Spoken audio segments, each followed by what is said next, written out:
ॐ नमः श्रीशम्भवे स्वात्मानन्द प्रकाशवपुषे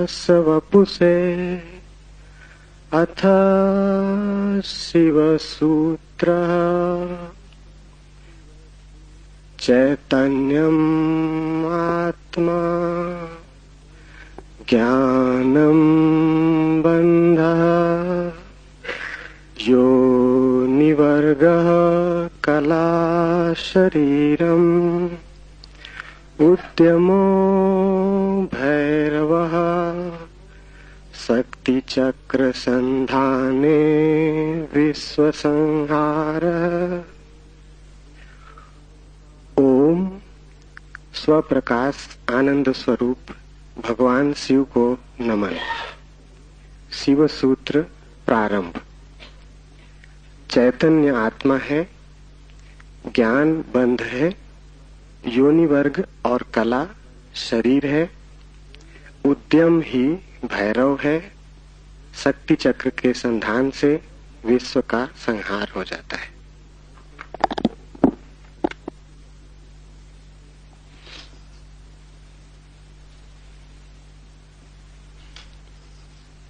जीवन सत्य की खोज दो मार्गों से हो सकती। एक पुरुष का मार्ग है आक्रमण का, हिंसा का, छीन झपट का। एक स्त्री का मार्ग है समर्पण का, प्रतिक्रमण का। विज्ञान पुरुष का मार्ग है, विज्ञान आक्रमण है। धर्म स्त्री का मार्ग है,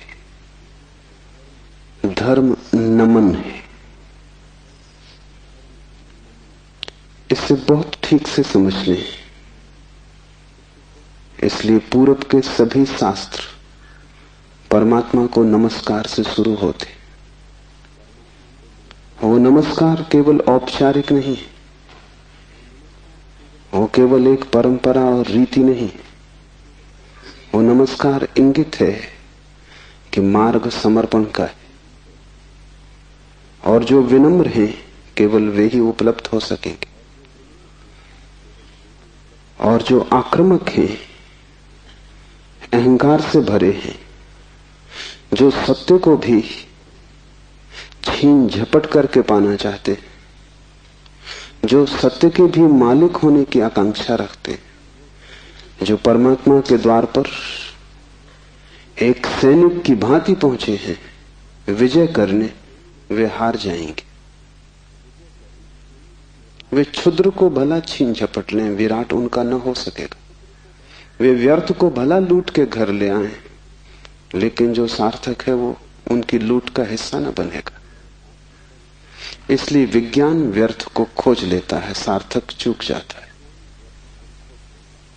मिट्टी, पत्थर, पदार्थ के संबंध में जानकारी मिल जाती, लेकिन आत्मा और परमात्मा की जानकारी छूट जाती। ऐसे ही जैसे तुम राह चलती एक स्त्री पर हमला कर दो, बलात्कार हो जाएगा। स्त्री का शरीर भी तुम कब्जा कर लोगे, लेकिन उसकी आत्मा तुम्हें न मिल सकेगी, उसका प्रेम तुम न पा सकोगे। तो जो लोग आक्रमण की तरह जाते हैं परमात्मा की तरह, वे बलात्कारी। वे परमात्मा के शरीर पर भला कब्जा कर लें, इस प्रकृति पर जो दिखाई पड़ती है, जो दृश्य है, उसकी चीरफाड़ कर लें, विश्लेषण कर लें, उसके कुछ राज खोज लें, लेकिन उनकी खोज वैसी ही क्षुद्र होगी जैसे किसी पुरुष ने किसी स्त्री पर हमला किया हो और बलात्कार किया हो। स्त्री का शरीर तो उपलब्ध हो जाएगा, लेकिन उपलब्धि दो कौड़ी की है, क्योंकि उसकी आत्मा को तुम छू भी न पाओगे। और अगर उसकी आत्मा को न छुआ तो उसके भीतर जो प्रेम की संभावना थी, वो जो छिपा था बीज प्रेम का, वो कभी अंकुरित न होगा। उसकी प्रेम की वर्षा तुम्हें न मिल सकेगी। विज्ञान बलात्कार है, वो प्रकृति पर हमला है। जैसे कि प्रकृति कोई शत्रु हो, जैसे कि उसे जीतना है, पराजित करना है। इसलिए विज्ञान तोड़फोड़ में भरोसा करता है, विश्लेषण तोड़फोड़ है, काटपीट में भरोसा करता है। अगर वैज्ञानिक से पूछो कि फूल सुंदर है तो तोड़ेगा फूल को, काटेगा, जांच पड़ताल करेगा, लेकिन उसे पता नहीं तोड़ने में ही सौंदर्य खो जाता। सौंदर्य तो पूरे में था, खंड खंड में सौंदर्य ना मिलेगा। हाँ, रासायनिक तत्व मिल जाएंगे, किन चीजों से फूल बना है, किन पदार्थों से बना है, किन खनिज और द्रव्यों से बना है, वो सब मिल जाएगा। तुम बोतलों में अलग अलग फूल के खंडों को इकट्ठा करके लेबल लगा दोगे, तुम कहोगे ये केमिकल्स हैं, ये पदार्थ हैं, इनसे मिलकर फूल बना था। लेकिन तुम एक भी ऐसी बोतल न भर पाओगे जिसमें तुम कह सको ये सौंदर्य है जो फूल में भरा था। सौंदर्य तिरोहित हो जाएगा। अगर तुमने फूल पर आक्रमण किया तो फूल की आत्मा तुम्हें न मिलेगी, शरीर ही मिलेगा। विज्ञान इसलिए आत्मा में भरोसा नहीं करता। भरोसा करे भी कैसे? इतनी चेष्टा के बाद भी आत्मा की कोई झलक नहीं मिलती। झलक मिलेगी ही नहीं, इसलिए नहीं कि आत्मा नहीं है, बल्कि तुमने जो ढंग चुना है वो आत्मा को पाने का ढंग नहीं। तुम जिस द्वार से प्रवेश किए हो वो क्षुद्र को पाने का द्वार है। आक्रमण से जो बहुमूल्य है वो नहीं मिल सकता। जीवन का रहस्य तुम्हें मिल सकेगा अगर नमन के द्वार से तुम गए, अगर तुम झुके, तुमने प्रार्थना की, तो तुम प्रेम के केंद्र तक पहुंच पाओगे। परमात्मा को रिझाना करीब करीब एक स्त्री को रिझाने जैसा है। उसके पास अति प्रेमपूर्ण, अति विनम्र, प्रार्थना से भरा हृदय चाहिए। और जल्दी वहां नहीं है। तुमने जल्दी की कि तुम चूके, वहां बड़ा धैर्य चाहिए। तुम्हारी जल्दी और उसका हृदय बंद हो जाएगा, क्योंकि जल्दी भी आक्रमण की खबर है। इसलिए जो परमात्मा को खोजने चलते हैं उनके जीवन का ढंग दो शब्दों में समाया हुआ है, प्रार्थना और प्रतीक्षा। प्रार्थना से शास्त्र शुरू होते हैं और प्रतीक्षा पर पूरे होते हैं। प्रार्थना से खोज इसलिए शुरू होती। इस शास्त्र का पहला चरण है ओम स्वप्रकाश आनंद स्वरूप भगवान शिव को नमन। और अब शिव सूत्र प्रारंभ। इस नमन को बहुत गहरे उतर जाने दें, क्योंकि अगर द्वार ही चूक गया तो पीछे महल की जो मैं चर्चा करूंगा वो समझ में ना आएगी। पुरुष को थोड़ा हटाएं, आक्रामक वृत्ति को थोड़ा दूर करें। ये समझ कुछ बुद्धि से आने वाली नहीं, हृदय से आने वाली है। ये समझ कुछ तुम्हारे तर्क पर निर्भर न करेगी, ये तुम्हारे प्रेम पर निर्भर करेगी। इस शास्त्र को तुम समझ पाओगे, लेकिन वो समझ ऐसी न होगी जैसे कोई गणित को समझता है। वो समझ ऐसी होगी जैसे कोई काव्य को समझता है। कविता पर तुम झपट नहीं पड़ते, तुम कविता का धीरे धीरे स्वाद लेते हो, चुस्की लेते हो, जैसे कोई चाय को पीता है। तुम उसे गटक नहीं चाहते, वो कोई कड़वी दवा नहीं है। तुम उसका स्वाद लेते हो, चुस्की लेते हो, धीरे धीरे उसके स्वाद को लीन होने देते हो। और एक ही कविता को समझना हो तो बहुत बार पढ़ना पड़ता है। एक गणित को तुमने एक बार समझ लिया, फिर दोबारा करने की कोई जरूरत नहीं रह जाती। गणित समाप्त हो गया। कविता कभी भी समाप्त नहीं होती, क्योंकि हृदय का कोई और छोर नहीं। और तुम जितना ही प्रेम करते हो उतना ही उद्घाटित होता है। इसलिए पूर्व में हम शास्त्र का अध्ययन नहीं करते, हम शास्त्र का पाठ करते। अध्ययन शास्त्र का हो भी नहीं सकता। अध्ययन का अर्थ है एक बार समझ लिया फिर कचरे में फेंक दिया। जैसे कि बात खत्म होगी, जब समझ ही लिया तब दोबारा क्या करना है। पाठ का अर्थ होता है समझ बुद्धि की होती तो एक बार में पूरी हो जाती, इसकी तो चुस्कियां बार बार लेनी पड़ेगी। इसे तो जाने अनजाने न मालूम कितनी बार दोहराना पड़ेगा। इसे बहुत से भाव क्षणों में, बहुत सी मनोदशाओं में, कभी सुबह जब सूरज उगता है तब, कभी रात जब सब अंधकार हो जाता है तब, कभी मन जब प्रफुल्लित होता है तब, और कभी मन जब उदासी से भरा होता है तब, विभिन्न चित्त की दशाओं में, विभिन्न मनोक्षणों में इसमें उतरना होगा। तब इसके सभी पहलू धीरे धीरे प्रकट होंगे। फिर भी तुम इसे चुकता न कर पाओगे। कोई शास्त्र कभी चुकता नहीं। जितना ही तुम पाओगे कि खोज लिया, उतना ही तुम पाओगे खोज के लिए और भी ज्यादा बाकी रह गया। जितने तुम गहरे उतरोगे पाओगे गहराई बढ़ती चली जाती है। शास्त्र को कभी पाठ ही चुका नहीं पाता। पाठ का मतलब ही यही है कि बार बार, बहुत बार। पश्चिम इस बात को समझ भी नहीं पाता। उनकी पकड़ के बाहर है कि लोग गीता को हजारों साल से क्यों पढ़ रहे हैं, और एक ही आदमी रोज सुबह उठ के गीता पढ़ लेता है। पागल हो गया है। उनको ख्याल में नहीं कि पाठ की प्रक्रिया हृदय में उतारने की प्रक्रिया है। उसका समझ से बहुत वास्ता नहीं है, स्वाद से वास्ता है।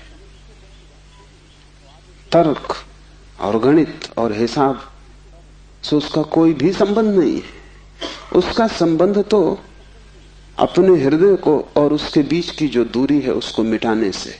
धीरे धीरे हम इतने लीन हो जाएं उसमें कि पाठी और पाठ एक हो जाए। पता ही न चले कि कौन गीता है और कौन गीता का पाठी। ऐसे भाव से जो चले, ये स्त्री का भाव है। ये समर्पण की धारा है। इसे ख्याल में ले लेना। नमन से हम चले तो शिव के सूत्र समझ में आ सकेंगे। उन्हें तुम अपने में उतरने देना और जल्दी निर्णय की मत करना कि वे ठीक हैं कि गलत है। क्योंकि सूत्रों के संबंध में एक बात ख्याल रख लेना, तुम्हारे ऊपर निर्भर नहीं है तय करना कि वे ठीक हैं या गलत हैं। तुम निर्णय कर भी कैसे पाओगे? जो अंधेरे में खड़ा है वो प्रकाश के संबंध में क्या निर्णय करेगा? और जिसने कभी स्वास्थ्य नहीं जाना, जो रोग की सैया से ही बंधा रहा है, उसे स्वास्थ्य की परिभाषा कैसे समझ में आएगी? जिसने कभी प्रेम की स्फुरना नहीं पहचानी और जो जीवन भर घृणा, ईर्षा और द्वेष में जिया है, वो प्रेम की कविता तो पढ़ सकता है क्योंकि शब्द उसकी समझ में आ जाएंगे, लेकिन शब्दों में जो छिपा है, अंतर गुम्फित है, वो द्वार तो उसके लिए बंद ही रहेगा। इसलिए तुम निर्णय मत करना कि क्या ठीक क्या गलत। तुम सिर्फ पीना, समझना भी नहीं कहता हूं, तुम सिर्फ पीना, तुम सिर्फ स्वाद में उतरना। और अगर वो स्वाद तुम्हारे भीतर रहस्य के लोग खोलने लगे और वो स्वाद अगर तुम्हारे भीतर नई सुगंध को जन्म दे दे और तुम पाओ कि क्षण भर को भी सही तुम्हारे दुर्गंध का व्यक्तित्व विलीन हो गया है, तुम्हारे भीतर कोई फूल खिला है और तुम सुगंधित हुए हो, क्षण भर को भी तुम पाओ कि तुम अंधकार नहीं हो, कोई दिया जल गया है, एक झलक मिली जैसे अंधेरे में बिजली कौंध गई हो, उसी से समझ आएगी। तुम्हारे समझने से नहीं, तुम्हारे अनुभव की झलक से समझ आएगी। इसलिए तुम विनम्र रहना। दूसरी बात, सूत्र का अर्थ होता है संक्षिप्त से संक्षिप्त, सारभूत, टेलीग्राफिक। वहां एक एक शब्द अत्यंत घना है। विस्तार नहीं होता सूत्र में, घनत्व होता है।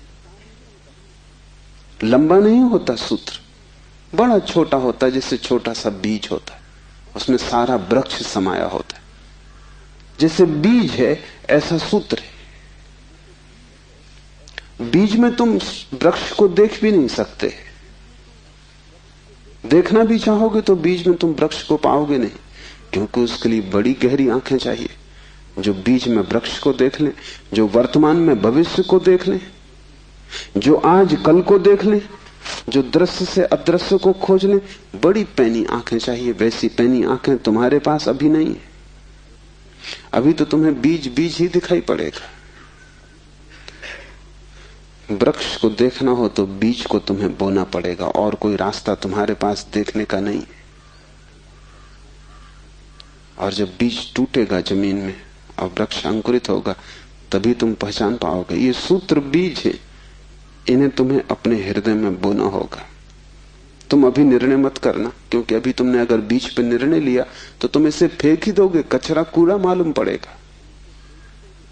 बीज में कंकड़ पत्थर में कोई ज्यादा फर्क नहीं है। कभी कभी तो कंकड़ पत्थर ज्यादा चमकीले, रंगीन, खूबसूरत, कीमती होते, लेकिन बीज और कीमती से कीमती कोहिनूर में भी एक फर्क है कि तुम कोहिनूर को बो दो तो उसमें से कुछ पैदा ना होगा। वो कीमती कितना ही वो मुर्दा है, उसका मूल्य ना समझ कितने ही समझते हो, लेकिन जीवन उसमें नहीं, वो लाश है। और बीज कुरूप भी दिखाई पड़ता हो, कोई उसकी कीमत भी ना हो, लेकिन उसमें जीवन छिपा है। तुम उससे बो दो, उससे विराट वृक्ष पैदा होगा। और एक बीज से करोड़ों बीज लग जाएंगे। एक छोटा सा बीज इस सारे विश्व को पैदा कर सकता है, क्योंकि एक बीज से करोड़ों बीज पैदा होते हैं, फिर करोड़ों बीज से, हर बीज से करोड़ बीज पैदा होते हैं। एक छोटे बीज में सारे विश्व का ब्रह्मांड समा सकता है। सूत्र बीज है, उसके साथ जल्दी नहीं की जा सकती। उसको बोओगे हृदय में और अंकुरित होगा, फूल लगेंगे, तभी तुम जान पाओगे, तभी निर्णय लिया जा सकता है। तीसरी बात, इसके पहले कि हम शुरू करें, धर्म महान क्रांति है। धर्म के नाम से तुमने जो समझा हुआ है उसका धर्म से ना के बराबर संबंध है। इसलिए शिव के सूत्र तुम्हें चौंकाएंगे भी, तुम भयभीत भी होगे, डरोगे भी, क्योंकि तुम्हारा धर्म डगमगाएगा। तुम्हारा मंदिर, तुम्हारी मस्जिद, तुम्हारे गिरजे, अगर ये सूत्र तुमने समझे तो गिर जाएंगे। तुम उन्हें बचाने की कोशिश में मत लगना, क्योंकि वे बचे भी रहें तो भी उनसे तुम्हें कुछ भी मिला नहीं। तुम उनमें जी ही रहे हो और तुम मुर्दा हो। मंदिर काफी सजे हैं, लेकिन तुम्हारे जीवन में कोई भी खुशी की किरण नहीं। मंदिर में काफी रोशनी, उससे तुम्हारे जीवन का अंधकार नहीं मिटता। तो उससे भयभीत मत होना, क्योंकि सूत्र तुम्हें कठिनाई में तो डालेंगे ही, क्योंकि शिव कोई पुरोहित नहीं है। पुरोहित की भाषा तुम्हें हमेशा संतोषदायी मालूम पड़ती, क्योंकि पुरोहित को तुम्हारा शोषण करना है। पुरोहित तुम्हें बदलने को उत्सुक नहीं है। तुम जैसे हो ऐसे ही रहो, इसी में उसका लाभ है। तुम जैसे हो रुग्ण बीमार, ऐसे ही रहो, इसी में उसका व्यवसाय है। मैंने सुना है एक डॉक्टर ने अपने लड़के को पढ़ाया, पढ़ लिख के घर आया, पिता ने कभी छुट्टी भी ना ली थी, तो उसने कहा कि अब तू मेरी कारोबार को संभाल और मैं एक 3 महीने विश्राम कर लूं। जीवन भर सिर्फ मैंने कमाया है, कभी विश्राम नहीं लिया। वो विश्व की यात्रा पर निकल गया। 3 महीने बाद लौटा तो उसने अपने लड़के से पूछा कि सब ठीक चल रहा है। उसके लड़के ने कहा कि बिल्कुल ठीक चल रहा है। आप हैरान होंगे कि जिन मरीजों को आप जीवन भर में ठीक न कर पाए, उनको मैंने 3 महीने में ठीक कर दिया। पिता ने सिर ठोक लिया। उसने कहा, मूढ़, वही हमारा व्यवसाय थे। क्या मैं उनको ठीक नहीं कर सकता था? तेरी पढ़ाई कहां से आती थी? उन्हीं पर आधार था, और भी बच्चे पढ़ लिख लेते, तूने सब खराब कर दिया। पुरोहित तुम जैसे हो रुग्ण बीमार तुम्हें वैसा ही चाहता है, उस पर ही उसका व्यवसाय है। शिव कोई पुरोहित नहीं है, शिव तीर्थंकर है, शिव अवतार है, शिव क्रांति दृष्टा है, पैगंबर है। वे जो भी कहेंगे वो आग है। अगर तुम जलने को तैयार हो तो ही उनके पास आना, अगर तुम मिटने को तैयार हो तो ही उनके निमंत्रण को स्वीकार करना, क्योंकि तुम मिटोगे तो ही नए का जन्म होगा। तुम्हारी राख पर ही नए जीवन की शुरुआत है। इन बातों को ख्याल में रख के एक एक सूत्र को समझने की कोशिश करें। पहला सूत्र है चैतन्य आत्मा। चैतन्य आत्मा है।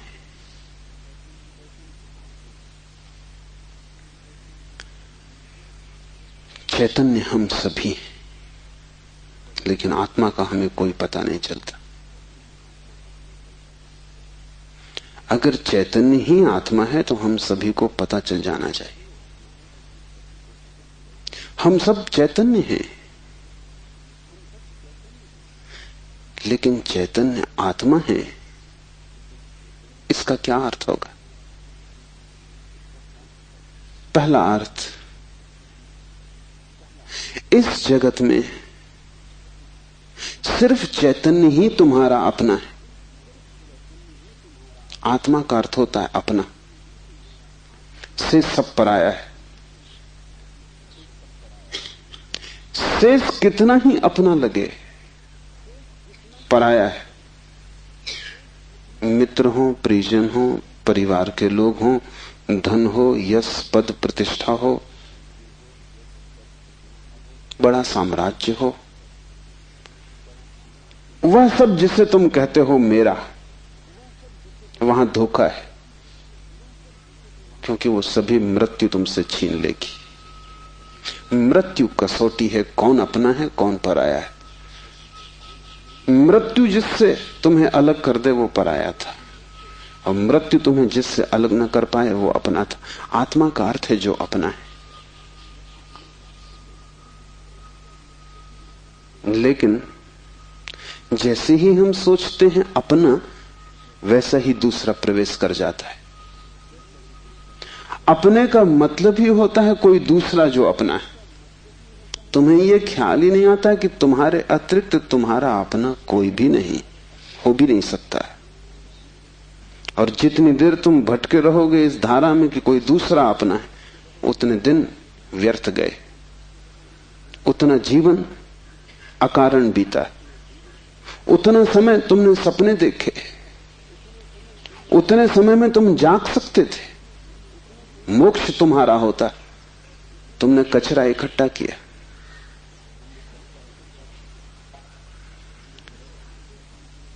सिर्फ तुम ही तुम्हारे हो, यह पहला सूत्र। मेरे अतिरिक्त मेरा कोई भी नहीं। ये बड़ा क्रांतिकारी सूत्र है, बड़ा समाज विरोधी, क्योंकि समाज जीता इसी आधार पर है कि दूसरे अपने हैं, जाति के लोग अपने हैं, देश के लोग अपने हैं। मेरा देश, मेरी जाति, मेरा धर्म, मेरा परिवार, मेरे का सारा खेल। समाज जीता है मेरी की धारणा पर। इसलिए धर्म समाज विरोधी तत्व है। धर्म समाज से छुटकारा है, दूसरे से छुटकारा है। और धर्म कहता है कि तुम्हारे अतिरिक्त तुम्हारा और कोई भी नहीं। ऊपर से देखने पर बड़ा स्वार्थी वचन मालूम पड़ेगा, क्योंकि ये बात हुई कि बस हम ही अपने हैं, तो तत्क्षण हमें लगता है ये तो स्वार्थ की बात हुई। ये स्वार्थ की बात नहीं। अगर ये तुम्हें ख्याल में आ जाए तो ही तुम्हारे जीवन में परार्थ और परमार्थ पैदा होगा, क्योंकि जो अभी आत्मा के भाव से ही नहीं भरा है, उसके जीवन में कोई परार्थ और कोई परमार्थ नहीं हो सकता। तुम कहते हो दूसरों को मेरा, लेकिन मेरा कह के तुम करते क्या हो? मेरा कह के तुम उन्हें चूसते हो। मेरा तुम्हारा शोषण का हिस्सा है, फैलाव है। जिसको भी तुम मेरा कहते हो तुम उसे गुलाम बनाते हो, तुम उसे अपने परिग्रह में परिवर्तित कर देते हो। मेरी पत्नी, मेरा पति, मेरा बेटा, मेरा पिता, तुम करते क्या हो? इस मेरे के पीछे, इस मेरे के पर्दे के पीछे तुम्हारे संबंध का मूल आधार क्या है? तुम चूसते हो, तुम शोषण करते हो, तुम दूसरे का उपयोग करते हो।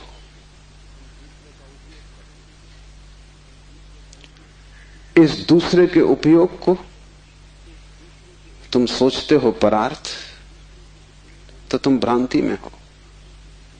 एक सम्राट बूढ़ा हुआ, उसके 3 बेटे थे और वो बड़ी चिंता में था किसको राज्य दे। तीनों ही योग्य और कुशल थे, तीनों ही समान गुण धर्मा थे, इसलिए बड़ी कठिनाई हुई। उसने एक दिन तीनों बेटों को बुलाया और कहा कि पिछले पूरे वर्ष में तुमने जो भी कृत्य महानतम किया हो, एक कृत्य जो पूरे वर्ष में महानतम हो, वो तुम मुझे कहो। बड़े बेटे ने कहा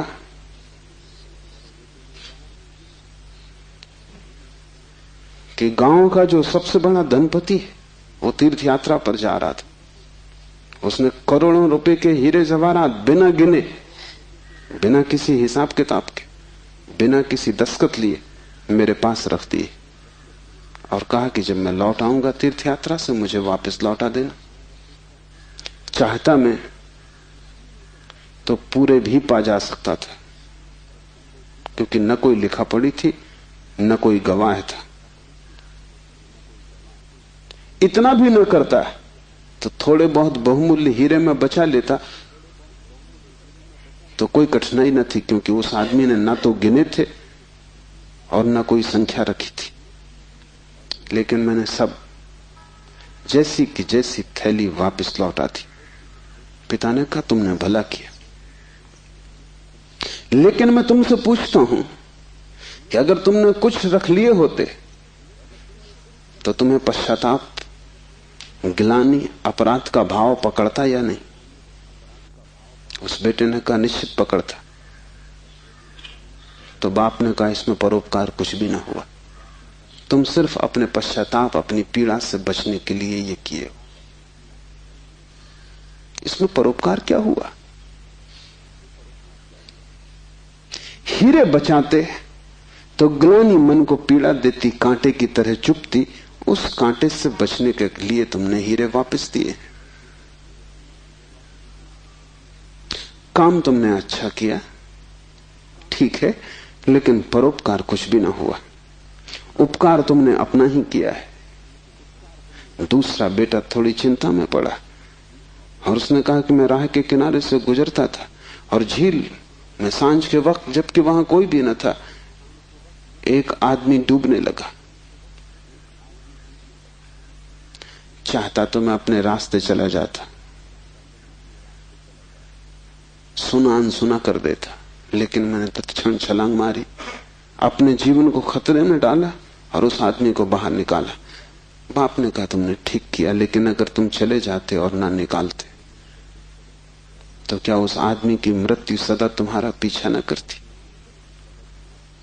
तुम अनसुनी कर देते ऊपर से, लेकिन भीतर तो तुम सुन चुके थे उसकी चीत्कार आवाज कि बचाओ। क्या सदा सदा के लिए उसका प्रेत तुम्हारा पीछा न करता? उसी भय से तुमने छलांग लगाई, अपने जान को खतरे में डाला, लेकिन परोपकार तुमने कुछ किया हो इस भ्रांति में पड़ने का कोई कारण नहीं। तीसरे बेटे ने कहा कि मैं गुजरता था जंगल से और एक पहाड़ की कगार पर मैंने एक आदमी को सोया हुआ देखा जो कि नींद में अगर एक भी करवट ले तो सदा के लिए समाप्त हो जाएगा, क्योंकि दूसरी तरफ महान खड्ड था। मैं उस आदमी के पास पहुंचा और जब मैंने देखा कि वो कौन है तो वो मेरा जानी दुश्मन था।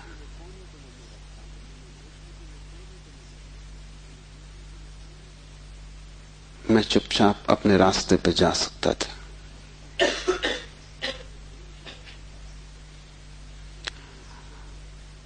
या अगर मैं अपने घोड़े पर सवार उसके पास से भी गुजरता तो मेरे बिना कुछ किए शायद सिर्फ मेरे गुजरने के कारण वो करवट लेता और खड्ड में गिर जाता।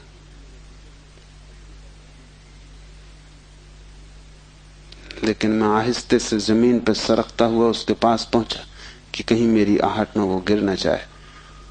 और ये भी मैं जानता था कि वो आदमी बुरा है, मेरे बचाने में भी वो मुझे गालियां ही देगा। उसे मैंने हिलाया, आहिस्ते से जगाया, और वो आदमी गांव में मेरे खिलाफ बोलता फिर रहा है, क्योंकि वो आदमी कहता है मैं मरने ही वहां गया था। इस आदमी ने वहां भी मेरा पीछा किया। ये जीने तो देता ही नहीं, इसने मरने भी न दिया।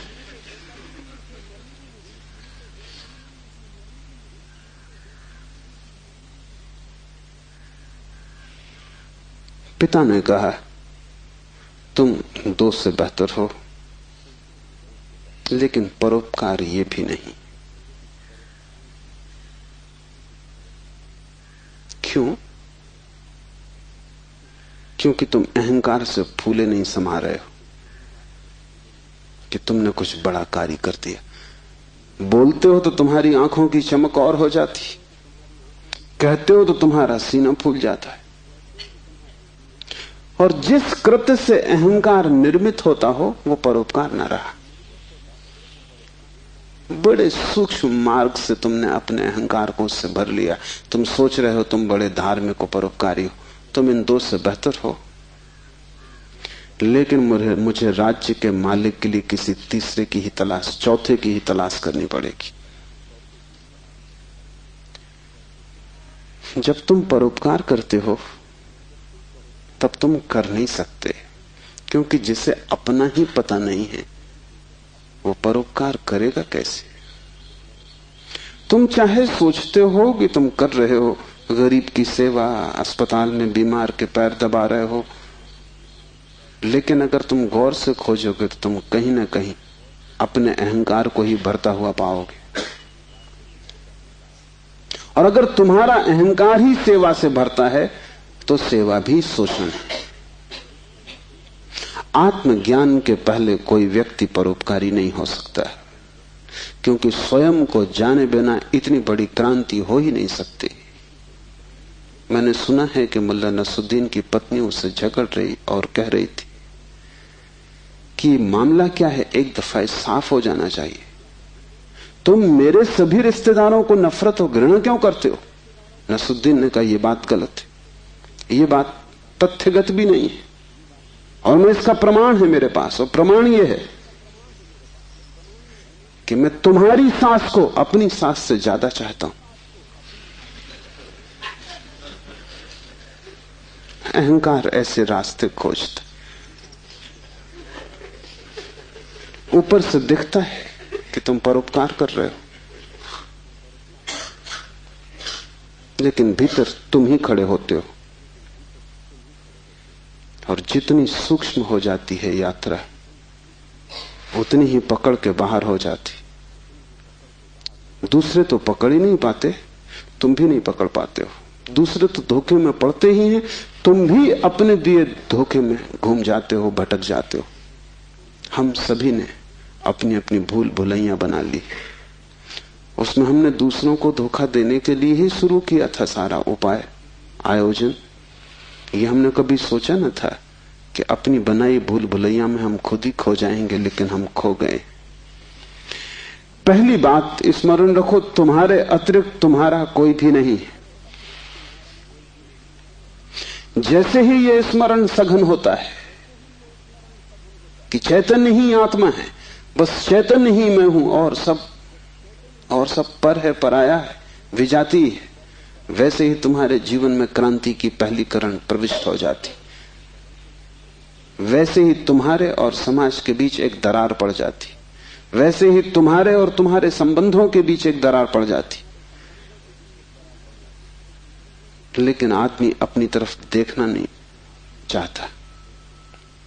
देखना कठिन भी है, क्योंकि देखने के पहले जिस प्रक्रिया से गुजरना पड़ता है वो बहुत संघातक है। एक मारवाड़ी व्यापारी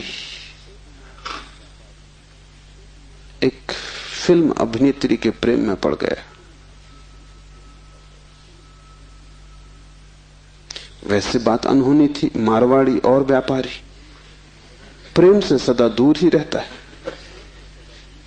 लेकिन अनहोनी भी घटती है। प्रेम में तो पड़ गया, लेकिन व्यापारी का संदेह भरा चित्त, तो उसने एक जासूस नियुक्त कर दिया अभिनेत्री के पीछे कि तू पता लगा इसका चरित्र तो ठीक है ना, इसके पहले कि मैं प्रस्ताव करूं विवाह का, सब बात पक्की कागज पर साफ हो जानी चाहिए। जासूस ने बड़ी खोजबीन की। 7 दिन बाद उसने रिपोर्ट भी भेज दी। रिपोर्ट आई कि इस स्त्री का चरित्र एकदम निर्दोष, निष्कलुष है। ऐसी कोई बात कभी इसके संबंध में नहीं सुनी गई, नहीं जानी गई जिससे संदेह पैदा हो। सिर्फ एक बात को छोड़कर पिछले कुछ दिनों से एक संदिग्ध मारवाड़ी के साथ ये देखी जाती। वो संदिग्ध मारवाड़ी वो स्वयं थे। आंख दूसरे को देखती है, हाथ दूसरे को छूते हैं, मन दूसरे की सोचता है, और तुम सदा अंधेरे में खड़े रह जाते हो। तुम्हारी हालत वही है जो दिया तले अंधेरे की होती। उस दिए की रोशनी सब पे पड़ती, सिर्फ तुम्हें छोड़ देती। इसलिए तुम भटकते हो उस रोशनी में, सब तरफ, सब दिशाओं में यात्रा करते हो, और एक अपरिचित रह जाता है, और वही तुम हो। यह पहला सूत्र है, चैतन्य आत्मा। इस सूत्र को गहरे बीज की तरह अपने हृदय में उतर जाने दो। व्यर्थ है सारे जगत की यात्रा अगर तुम अपने से अपरिचित रह गए। अगर स्वयं को न जान पाए और सब भी जान लिया, तो वो सारा ज्ञान भी इकट्ठे जोड़ में अज्ञान सिद्ध होगा।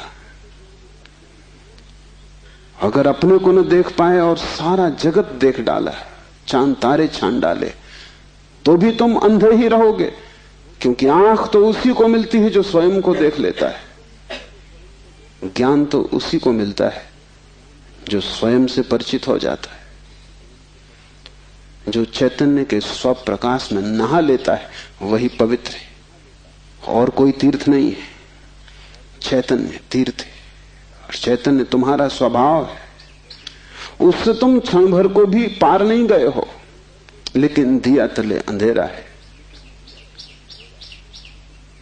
तुम उससे दूर जा भी नहीं सकते, चाहो तो भी, लेकिन भ्रम पैदा हो सकता है कि तुम बहुत दूर चले गए हो।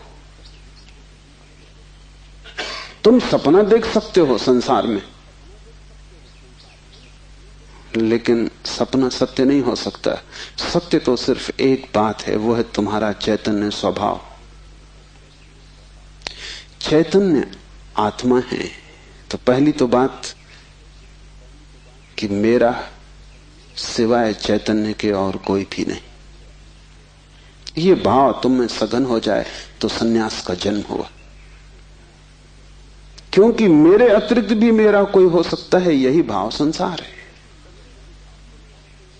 इसलिए पहले सूत्र में बड़ी क्रांति है। पहली चिंगारी शिव फेंकते हैं तुम्हारी तरफ, और वो ये है कि तुम जान लो कि तुम ही बस तुम्हारे हो, बाकी कोई तुम्हारा नहीं। इससे बड़ा विषाद मन को पकड़ेगा, क्योंकि तुमने दूसरों के साथ बड़े संबंध बना रखे, बड़े सपने संजो रखे हैं, दूसरों के साथ तुम्हारी बड़ी आशाएं जुड़ी हैं। मां देख रही है कि बेटा बड़ा होगा, बड़ी आशाएं जुड़ी हैं। बाप देख रहा है कि बेटा बड़ा होगा, बड़ी आशाएं जुड़ी हैं। और इन सारी आशाओं में तुम अपने को खो रहे हो। यही तुम्हारे पिता भी इन्हीं आशाओं को कर करके समाप्त हुए तुम्हारे लिए। तुमसे क्या उन्हें मिला? यही आशाएं कर करके तुम समाप्त हो जाओगे। तुम्हारे बेटे से तुम्हें कुछ मिलेगा ना, और तुम्हारा बेटा भी यही मूर्खता जारी रखेगा, वो अपने बेटों से आशाएं करेगा। नहीं, अपनी तरफ देखो, न तो पीछे न आगे, कोई भी तुम्हारा नहीं है। कोई बेटा तुम्हें नहीं भर सकेगा, कोई संबंध तुम्हारी आत्मा नहीं बन सकता। तुम्हारे अतिरिक्त तुम्हारा कोई मित्र नहीं। लेकिन तब बड़ा डर लगता है, क्योंकि लगता है कि तुम अकेले हो गए। और आदमी इतना भयभीत है कि गली से गुजरता है अकेले में तो भी जोर से गीत गाने लगता है। अपनी ही आवाज सुन के लगता है कि अकेला नहीं। तुम अपनी ही आवाज सुन रहे हो। बाप जब बेटे में अपने सपने रचा रहा है तो बेटे की कोई सहमति नहीं है। ये बाप खुद ही अकेले में सीटी बजा रहा है। इसलिए दुखी होगा कल, क्योंकि इसने जिंदगी भर सपने रचाए और ये सोचता है कि बेटा भी यही सपने देख रहा है। ये गलती में, बेटा अपने सपने देखेगा, तुम अपने सपने देख रहे हो। तुम्हारे बाप ने अपने सपने देखे थे, ये कहीं मिलते नहीं। हर बाप दुखी मरता है। क्या कारण होगा? क्योंकि जो जो सपने वो बांधता है वो सभी सपने बिखर जाते हैं। हर आदमी अपने सपने देखने को यहां है, तुम्हारे सपने देखने को नहीं। और तुम्हें अगर चाहिए कि एक आत्म स्थिति उपलब्ध हो जाए, एक तृप्ति मिले, तो तुम सपने किसी और के साथ मत बांधना, अन्यथा तुम भटकोगे। संसार का इतना ही अर्थ है कि तुमने अपने सपनों की नाव दूसरों के साथ बांध रखी। संन्यास का अर्थ है कि तुम जाग गए और तुमने एक बात स्वीकार कर ली, कितनी ही कष्टकर हो, कितनी ही दुखपूर्ण मालूम पड़े प्रथम, और कितना ही संघातक पीड़ा अनुभव हो, कि तुम अकेले हो। सब संग साथ झूठा है। इसका यह अर्थ नहीं कि तुम भाग जाओ हिमालय, क्योंकि जो हिमालय की तरफ भाग रहा है उसे अभी संग साथ सार्थक है, झूठा नहीं हुआ।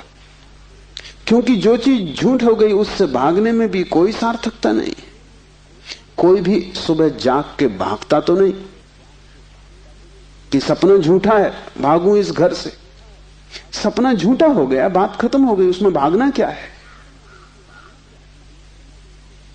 लेकिन एक आदमी है जो भाग रहा है पत्नी से, बच्चों से। इसका भागना बताता है, इसने सुन लिया होगा कि सपना झूठा है, लेकिन अभी इसे खुद पता नहीं चला। कल तक ये पत्नी की तरफ भागता था, पत्नी की तरफ पीट करके भागता है, लेकिन दोनों ही अर्थों में पत्नी सार्थक थी।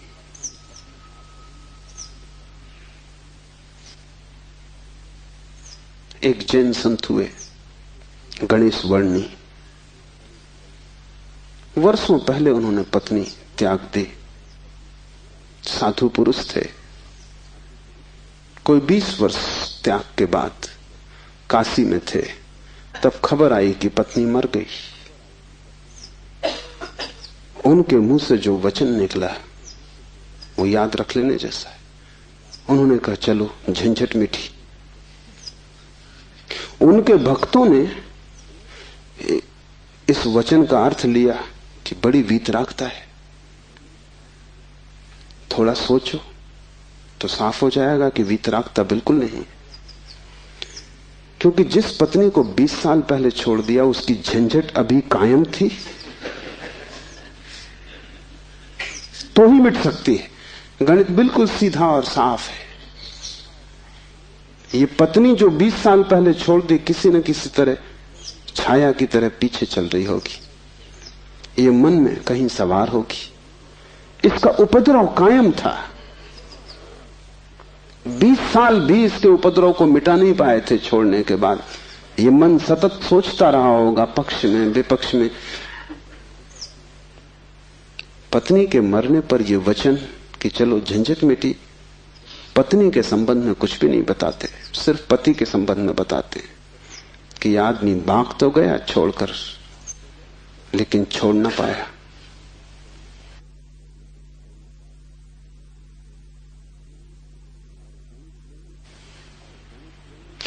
और गणेश वर्णी साधु पुरुष थे, इसलिए थोड़ा सोच लेना, साधु पुरुष भी बड़ी भ्रांति में रह सकते। उनके चरित्र में, आचरण में कोई भूल चूक न थी। वे मर्यादा के पुरुष थे, ठीक ठीक नियम से चलते थे। वहां कोई जरा भी दरार नहीं पा सकता, जरा त्रुटि नहीं पा सकता। सब आचरण ठीक था, साधुता पूरी थी। फिर भी भीतर कोई बात चूक गई। हिमालय पहुंच गए, झंझट सांस चली गई। फिर दूसरी बात भी समझ लेने जैसी है, और वो ये कि अगर पत्नी के मरने पर पहला ख्याल ही आया कि झंझट मिटी, तो कहीं जाने अनजाने अचेतन में पत्नी की मृत्यु की आकांक्षा भी छिपी रही होगी। वो जरा गहरा किसी तल पर पत्नी मिट जाए, न हो, समाप्त हो जाए, ये तो हिंसा हो गई। लेकिन एक एक वचन भी अकारण नहीं आता, आसमान से नहीं आता। एक एक वचन भी भीतर से आता। और ऐसे क्षणों में जबकि पत्नी मर गई इसकी खबर आई हो, तुम ठीक ठीक अपने रोजमर्रा के व्यवसायी होश में नहीं होते हो। तब तुमसे जो बात निकलती है वो ज्यादा सही होती। घंटे भर बाद तुम्हें मौका मिल जाएगा, तुम खुद ही सोच समझ के लीप पोता कर लोगे। तुम फिर जो कहोगे वो बात झूठी हो जाएगी। लेकिन तत्क्षण, उस क्षण में वर्णी चूक गए। वो जो 20 साल से उन्होंने चारों तरफ साधुता का व्यवस्था कर रखी थी, उस क्षण में भूल गए। जब वर्णी को ऐसा घट सकता है तो तुम्हें तो सहज ही घट सकता है।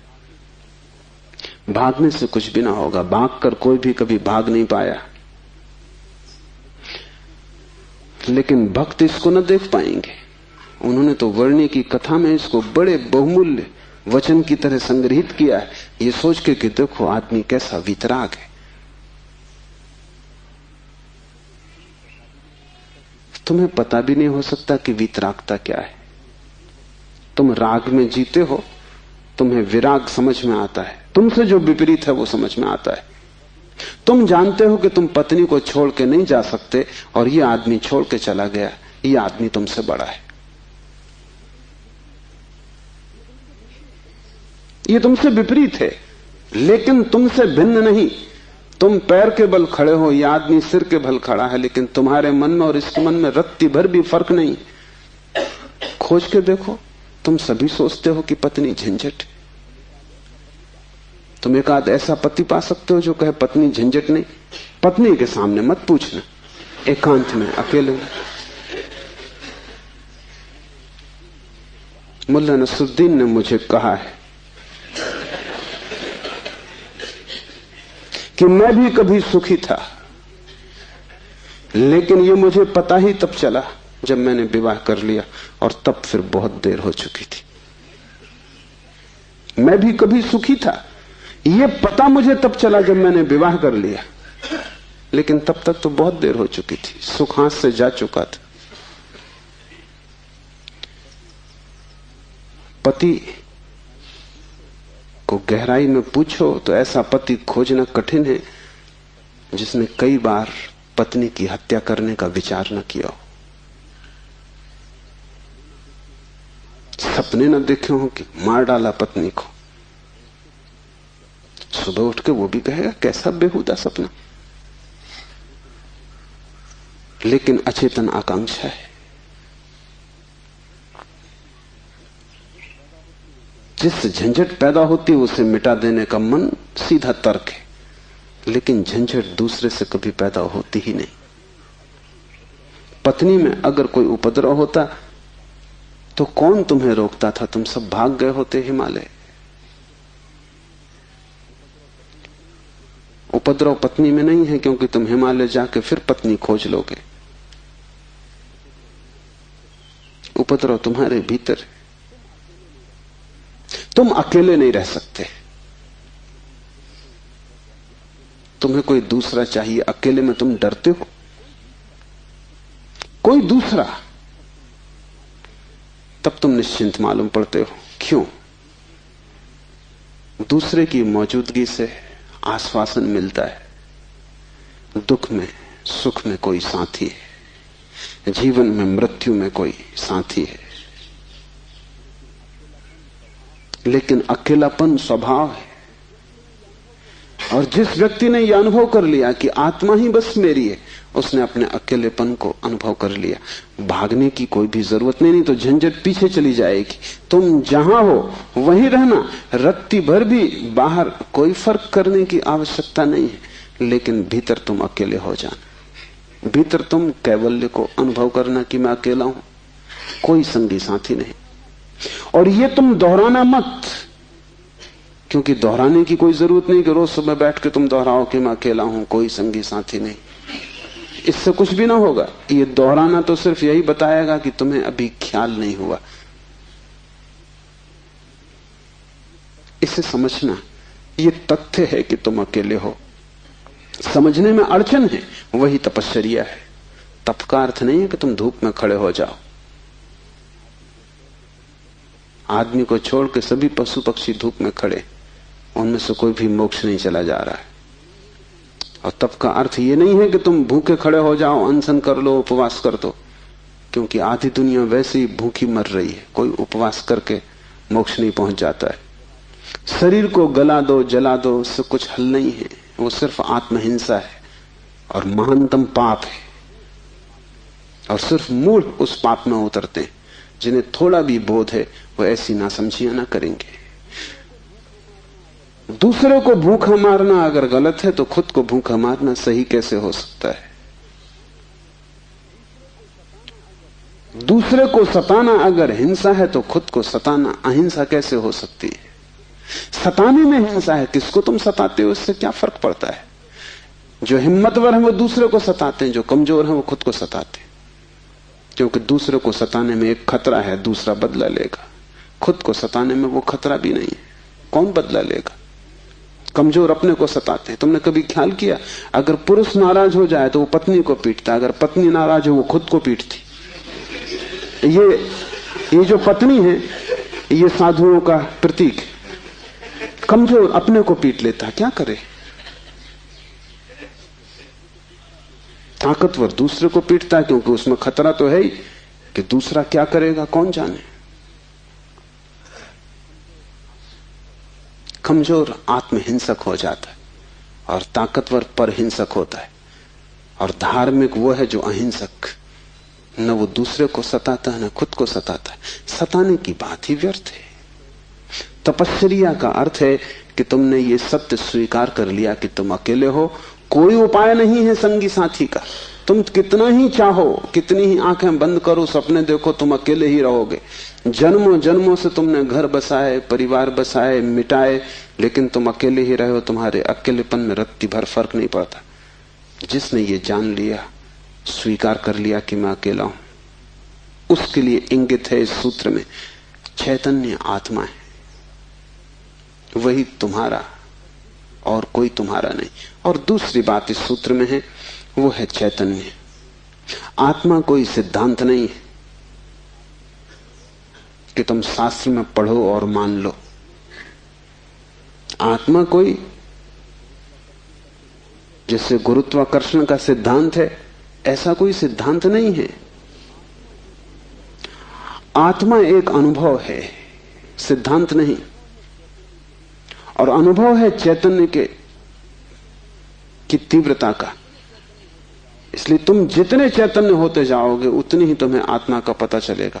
तुम जितने बेहोश होते चले जाओगे उतना ही तुम्हें अपना पता नहीं चलेगा, और तुम करीब करीब बेहोश हो।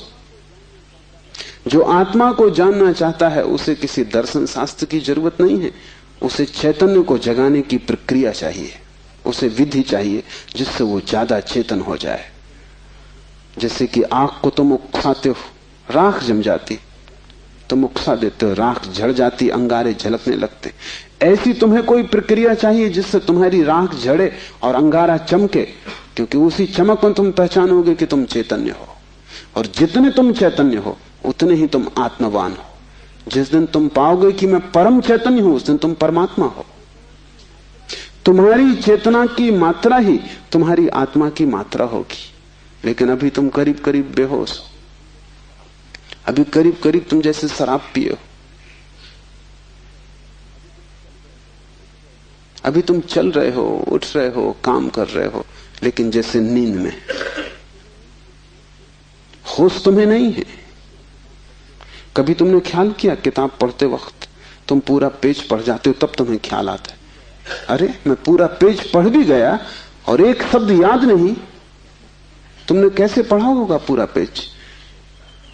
तुम पढ़ सकते हो सोए सोए, मन कहीं और रहा होगा, तुम पढ़ गए, तब तुम्हें होश पता चला कि ये तो पूरा पेज व्यर्थ गया। तुम कई बार रास्ते से चलते हो, तुम पूरा रास्ता चल जाते हो, तब तुम्हें ख्याल आता है कि तुम चल रहे हो। तुम काम करते हो और तुम्हें पता नहीं चलता कि तुम कर रहे हो। तुम बेहोशी में जी रहे हो और चैतन्य आत्मा है, और तुम पूछते हो क्या आत्मा है? तुम चाहते हो कोई प्रमाण दे, तुम चाहते हो कोई सिद्ध करे, कोई तर्क से तुम्हें समझा दे तो तुम भी मान लो, नहीं तो तुम नास्तिक हो जाओगे। नास्तिकता बेहोशी का सहज परिणाम है, आस्तिकता होश का फल। जितना तुम्हारा होश बढ़ेगा, तो जरूरत नहीं है कि तुम मानो कि आत्मा है, क्योंकि कई ना समझ मान रहे हैं, उससे कुछ हल नहीं होता। इस मुल्क में तो सभी मानते हैं कि आत्मा है, लेकिन इससे क्या फर्क पड़ता है? तुम्हारे जीवन में कोई क्रांति इससे आती नहीं। शायद तुम इसलिए मान लेते हो कि हजारों साल से दोहराया जा रहा है, सुनते सुनते तुम्हारे कान पक गए, सुनते सुनते तुम भूल ही गए हो कि संबंध में सोचना भी है। सुनते सुनते पुनरुक्ति से आदमी सम्मोहित हो जाता है। एक ही बात बार बार दोहराई चली जाए तो तुम भूल जाते हो कि वो संदिग्ध, संदेह किया जा सकता है, विचार किया जाता है। और फिर आत्मा है, इससे तुम्हें बड़ा संतोष भी मिलता है। शरीर मरेगा ये तुम्हें पता है, आत्मा नहीं मरेगी, इससे बड़ी हिम्मत बनती है। और आत्मा कभी नहीं मरेगी, अग्नि उसे जलाएगी नहीं, शस्त्र उसे छेदेंगे नहीं, मृत्यु उसका कुछ बिगाड़ ना सकेगी। इससे तुम्हें बड़ी सांत्वना मिलती, पर सांत्वना सत्य नहीं है। आत्मा को कोई न तो स्वीकार कर सकता है सिद्धांत की तरह, और न पुनरुक्ति की तरह कोई सम्मोहित हो सकता है। आत्मा को तो केवल वही लोग जान पाते हैं जो चैतन्य को बढ़ाते हैं।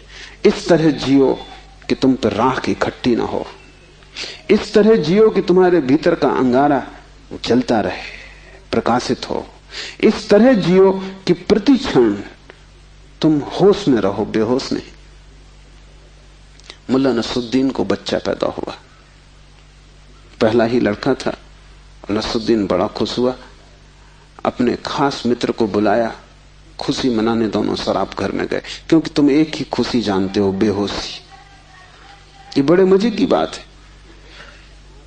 शिव, बुद्ध, महावीर, वे सब चिल्ला चिल्ला के कहते हैं कि दुनिया में एक ही आनंद है, वो है होश। और तुम एक ही सुख जानते हो, वो है बेहोशी। या तो तुम ठीक हो या वो ठीक है, दोनों तो ठीक नहीं हो सकते। मुल्ला नसरुद्दीन सीधा शराब घर गया, बजाय अस्पताल जाने के पहले बेटे को देखता। उसने कहा कि पहले जरा आनंद कर लें। कितने दिनों का सपना पूरा हुआ। डट के दोनों पी गए।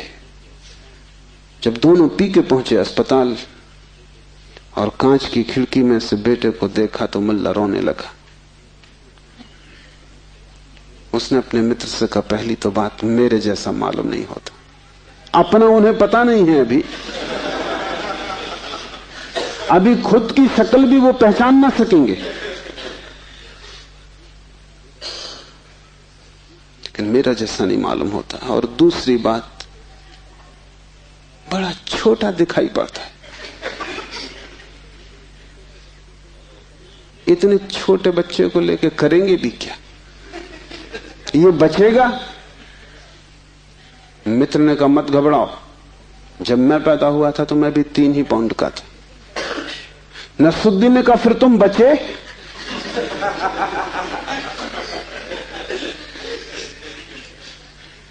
मित्र सोचने लगा, क्योंकि वो भी बेहोशी में था।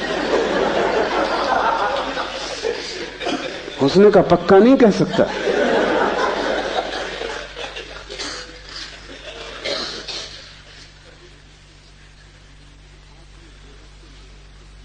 आदमी बेहोशी में है, उसके जीवन का सारा परिप्रेक्ष्य, उसकी सारी दृष्टि उसकी बेहोशी से भर जाती, सब धुआं धुआं हो जाता है। तुम कुछ भी ठीक से नहीं देख पाते, और तुम एक ही सुख जानते हो कि जब तुम अपने को भूल जाते हो, चाहे सिनेमा हो, चाहे संगीत हो, चाहे सेक्स हो, जहां भी तुम अपने को भूल जाते हो वहीं तुम कहते हो बड़ा सुख आए। भूलने को तुम सुख कहते हो, विस्मरण को? कारण है, क्योंकि जब भी तुम होश से भरते हो तुम सिवाय दुख के अपने जीवन में कुछ भी नहीं पाते। इसलिए जब भी तुम देखते हो जीवन को, जरा ही सजग हो के तुम पाते हो दुख दुख, कुरूपता चारों तरफ।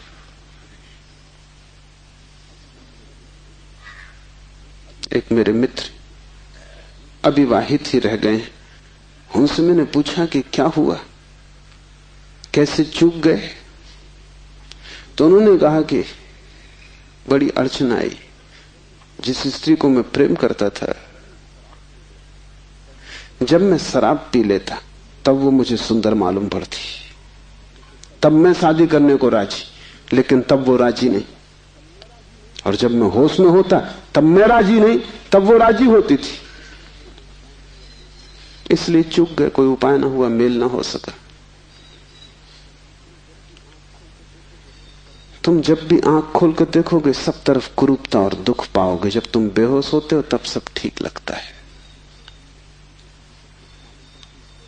इसलिए तुम्हें तकलीफ मालूम पड़ती, चैतन्य आत्मा असंभव, इसलिए दुख से गुजरना होगा। उसको ही तपश्चर्या कहा है। जब कोई व्यक्ति जागना शुरू करता है तो पहले तो उसे दुख में से ही गुजरना होगा, क्योंकि तुमने जन्मों जन्मों तक दुख अपने चारों तरफ निर्मित किए हैं। कौन उनसे गुजरेगा तुम अगर न गुजरे तो? इसको हमने कर्म कहा है। कर्म का कुल इतना ही अर्थ है कि जन्मों जन्मों तक हमने चारों तरफ दुख निर्मित किए, जाने अनजाने हमने दुख की फसल बोई है, काटेगा कौन? तो जब भी तुम होश में आते हो तुम्हें फसल दिखाई पड़ती, बड़ी लंबी, इस खेत से तुम्हें गुजरना पड़ेगा। डर के मारे तुम वहीं बैठ जाते हो, फिर आंख बंद करके शराब पी लेते हो कि ये तो बहुत झंझट का काम है। लेकिन जितनी तुम शराब पीते हो उतनी ये फसल बढ़ती जाती। हर जन्म तुम्हारे कर्म की श्रृंखला में कुछ और जोड़ जाता है, घटाता नहीं। तुम और भी गर्त में उतर जाते हो, नरक और करीब आ जाता है। होश से भरोगे तो पहला तो घटना ये घटने ही वाली है कि तुम्हारे जीवन में चारों तरफ दुख दिखाई पड़ेगा, नरक, क्योंकि तुमने वो निर्मित किया है। और अगर तुमने हिम्मत रखी, साहस रखा और तुम उस दुख से गुजर गए, तो जिस दुख से तुम सचेतन रूप से गुजर जाओगे वो फसल कट गई। उन दुखों से तुम्हें न गुजरना पड़ेगा फिर। और अगर एक बार तुम सारी दुख की श्रृंखला से गुजर जाओ, कर्म की श्रृंखला से, क्योंकि वो तुम्हारी आत्मा के चारों तरफ बंधी हुई जंजीरें, अगर तुम उन सब से गुजर जाओ और होश न खो और हिम्मत जारी रखो कि कोई फिक्र नहीं, जितना दुख मैंने पैदा किया है मैं गुजरूंगा, मैं अंत तक जाऊंगा। मैं उस प्रथम घड़ी तक जाना चाहता हूं जब मैं निर्दोष था और दुख की यात्रा शुरू ना हुई थी, जब मेरी आत्मा परम पवित्र थी और मैंने कुछ भी संग्रह न किया था दुख का। मैं उस समय तक प्रवेश करूंगा ही, चाहे कुछ भी परिणाम हो, कितना ही दुख, कितनी ही पीड़ा। अगर तुमने इतना साहस रखा तो आज नहीं कल दुख से पार होकर तुम उस जगह पहुंच जाओगे जहां शिव का सूत्र तुम्हें समझ में आएगा, चैतन्य आत्मा है। और एक बार तुम अपने भीतर के चैतन्य में प्रतिष्ठित हो जाओ, फिर तुमसे कोई दुख पैदा नहीं होता, क्योंकि बेहोश आदमी अपने चारों तरफ दुख पैदा करता है। तुमने देखा है शराबी को चलते हुए रास्ते पर वो कैसा डगमगाता है? ऐसी तुम्हारी जिंदगी है। कहीं पैर रखते हो, कहीं पड़ता है, कहीं जाना चाहते हो, कहीं पहुंच जाते हो। कुछ करना चाहा था, कुछ और ही हो जाता है। कुछ कहने निकले थे, कुछ और ही कह के घर लौट आते हो। इसे तुम रोज देख रहे हो, फिर भी तुम समझ नहीं पाते कि क्यों हो रहा है। तुम गए थे किसी से क्षमा मांगने और झगड़ा करके वापस आ गए। होश में हो तुम बात प्रेम की कर रहे थे, दुश्मनी हो गई।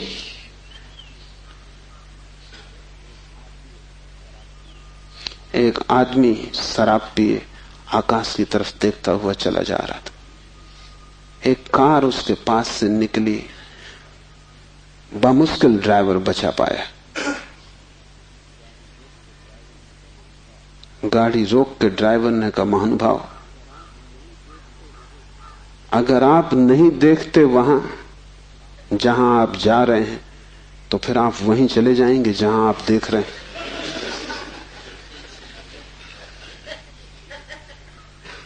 और हमें कुछ पता भी नहीं कि हम कहां जा रहे हैं, क्यों जा रहे हैं, कहां देख रहे हैं, क्यों देख रहे हैं। चले जा रहे हैं क्योंकि एक बेचैनी है भीतर जो बैठने भी नहीं देती, एक शक्ति है भीतर जो चलाए चली जाती है। फिर हम जो भी करते वो सबके उल्टे परिणाम आते हैं। लोग मेरे पास आते हैं, वो कहते हैं हमने बदी तो कभी की नहीं, नेकी की और फल बदी मिल रहा है। ऐसा हो नहीं सकता कि तुम नेकी करो फल में बदी मिले। ऐसा हो नहीं सकता कि तुम आम के बीज बो और नीम के फल लगे। ऐसा हो नहीं सकता। इतना ही हो सकता है कि तुम ऐसे बेहोशी में बोए होगे, बोए तुमने नीम के ही फल, तुम होश में न थे, क्योंकि वृक्ष थोड़ी झूठ बोलेगा। तुम ही कहीं बोते वक्त भूल में पड़े होगे। तुम जब नेकी भी करते हो तब भी तुम्हारा नेकी करने का मन नहीं होता। तुम सच भी बोलते हो तो तुम दूसरे को चोट पहुंचाने के लिए सच बोलते हो। तुम सच बोलते हो दूसरे के अपमान के लिए। तुम सच बोलते हो जैसे तुम सच का उपयोग एक घातक हथियार की तरह कर रहे हो। तुम्हारे सत्व कड़वे होते, सत्य के कड़वे होने की कोई भी जरूरत नहीं, लेकिन मजा तुम्हें कड़वेपन में है, सत्य में तुम्हें मजा भी नहीं है। तुम्हारा झूठ सदा मीठा होता है, तुम्हारा सत्य सदा कड़वा होता है। बात क्या है? क्या कड़वापन सत्य का स्वभाव है? क्या मिठास झूठ का हिस्सा है? नहीं। झूठ को तुम चलाना चाहते हो, तुम उसे मीठा बनाते हो, क्योंकि अगर वो मीठा ना होगा तो चलेगा नहीं। एक तो झूठ चलना मुश्किल, मिठास के सहारे ही चलेगा। जैसे कड़वी दवा की गोली पर हम मीठी परत चढ़ा देते, बच्चा मीठी गोली समझ के खा लेता है, और जब तक कड़वेपन का पता चलता तब तक गोली भीतर जा चुकी है। तुम झूठ को मीठा बनाते हो क्योंकि तुम झूठ चलाना चाहते हो। तुम सत्य को कड़वा बनाते हो क्योंकि सत्य से तुम केवल चोट करना चाहते हो, उसको चलाना नहीं चाहते। तुम सत्य बोलते ही तब हो जब तुम सत्य का इस तरह उपयोग कर सको कि वो झूठ से बदतर साबित हो, तभी तुम बोलते हो। तुम बेहोश हो, तुम्हारे कृत्यों का तुम्हें कुछ पता नहीं है कि तुम क्या कर रहे हो। इसे थोड़ा होश पूर्वक देखना शुरू करो। जो तुम बोलना चाहते हो वही बोले, या तुम कुछ और बोल गए? क्या तुमने यही सोचा था बोलने के लिए जो तुम बोले? मार्क ट्वेन लौटता था एक रात, उसकी पत्नी ने पूछा, घर आया तो पत्नी ने पूछा कैसा रहा व्याख्यान? वो व्याख्यान देने गया था। उसने कहा कौन सा व्याख्यान? जो मैंने तैयार किया था वो, या जो मैंने वहां दिया वो, या जो मैं चाहता था कि देता वो। कौन सा व्याख्यान? एक तो आदमी तैयार करता है और एक आदमी फिर जो देता है, उसमें बड़ा फर्क है। और फिर एक जो घर लौटते वक्त तो सोचता है दिया होता। वो तीनों अलग अलग हैं। होश में हो, सब निशाने तुम्हारे चूक जाते हैं। तुम्हारी जिंदगी में कभी भी कोई निशाना लगा? आंख बंद करके भी आदमी तीर चलाता रहे तो कभी ना कभी निशाना लगेगा। मैंने सुना है कि अगर बंद घड़ी भी दीवार पे टंगी रहे तो 24 घंटे में 2 बार सही समय बताएगी। तुम्हारी जिंदगी में ऐसा भी नहीं आया कि 2 बार भी तुमने सही समय बताया होता। तुम बंद घड़ी से गए बीते हो।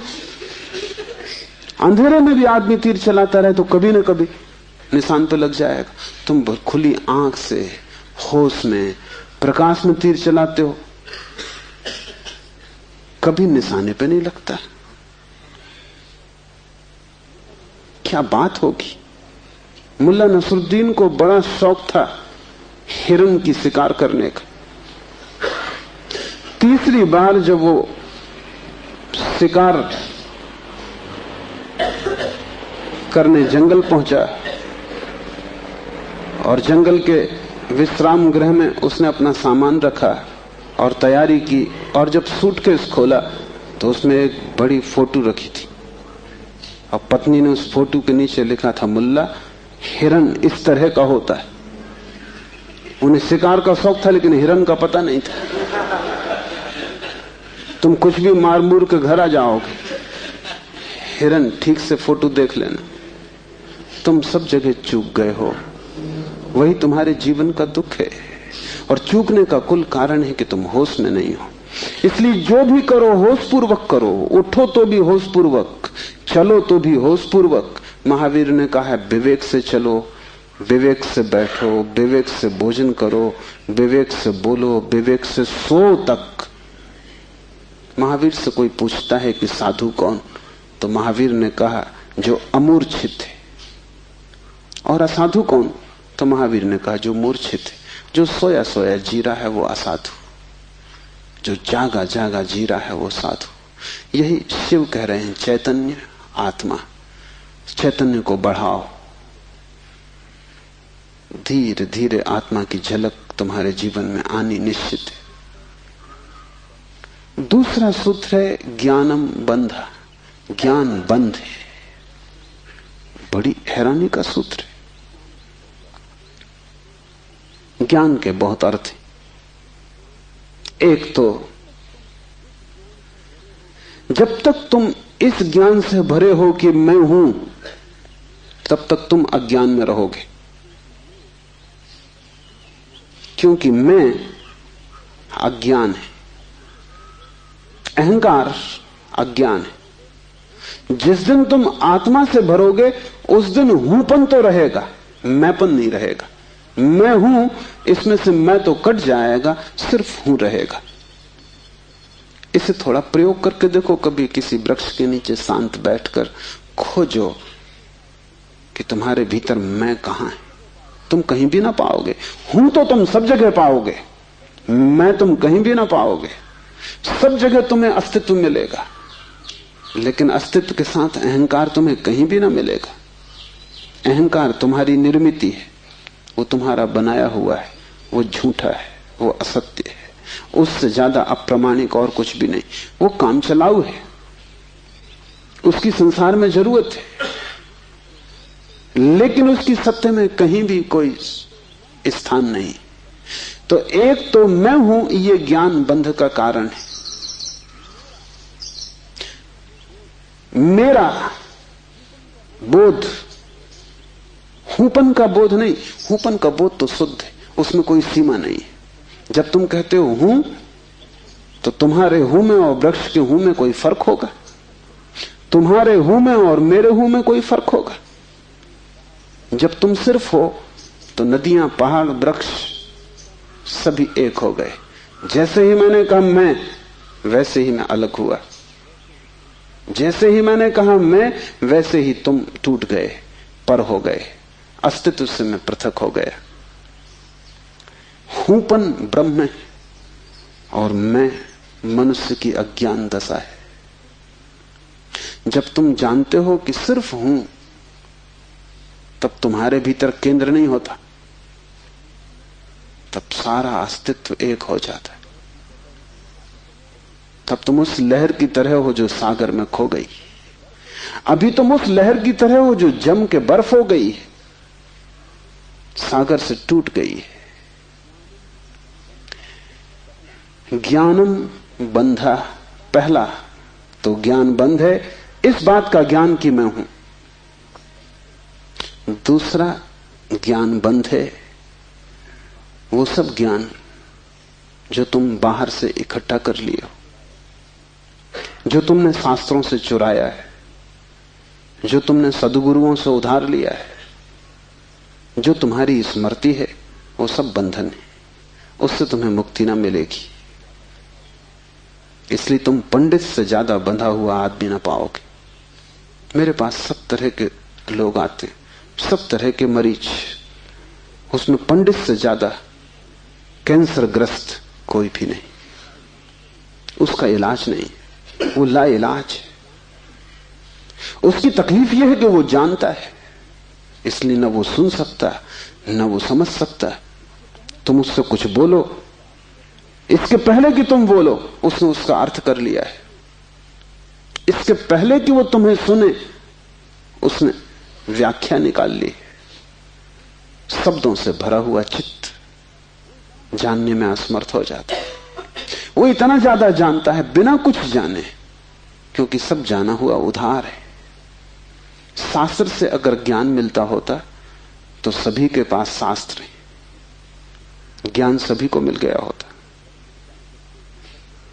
ज्ञान तो तब मिलता है जब कोई निशब्द हो जाता है, जब वो सभी शास्त्रों को विसर्जित कर देता है, जब वो उस सब ज्ञान को जो दूसरों से मिला है वापस लौटा देता है जगत को, जब वो उसे खोजता है जो मेरा मूल अस्तित्व है, जो मुझे दूसरे से नहीं मिला।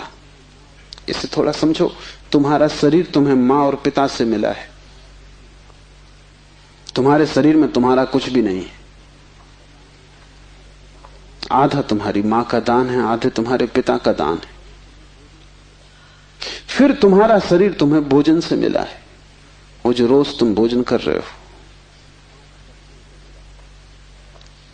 5 तत्वों से मिला है, वायु है, अग्नि है, 5 तत्व हैं, उनसे तुम्हें मिला है। इसमें तुम्हारा कुछ भी नहीं है। लेकिन तुम्हारी चेतना तुम्हें 5 तत्वों में से किसी से भी नहीं मिली।